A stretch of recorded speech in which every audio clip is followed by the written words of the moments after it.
विभागाची दमदार बॅटिंग, सुकणाऱ्या खरीप पिकांना मिळाली नवसंजीवनी। गेल्या काही दिवसापासून तडी मारलेल्या पावसाने भिलवडी आणि परिसरात जोरदार पुनरागमन केलंय।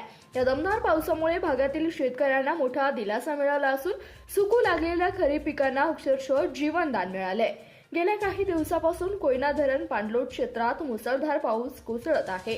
परिणामी कोयना धरणाच्या पाणी साठ्यात अत्यंत वेगाने वाढ होत आहे। धरण क्षेत्रातील या दमदार पावसामुळे कृष्णा नदीची पाणी पातळीत लक्षणीय वाढ झाली असून नदी सध्या दुथडी भरून वाहत आहे। काही दिवसांपूर्वी पाऊस नसल्यानं कृष्णा नदीकाठच्या शेतीवर पाण्याचं मोठं संकट ओढावलं होतं। पिके जळण्याच्या मार्गावर असल्यानं बळीराजा चिंतेत त्रासला होता। मात्र आता धरण क्षेत्रातील पाऊस आणि नदीला आलेले पाणी त्यामुळे हे संकट सध्या तरी पूर्णपणे दूर झालंय। नदीकाठचे शेतकरी वर्ग या पावसामुळे समाधानी असून परिसरात आनंदाचे वातावरण आहे।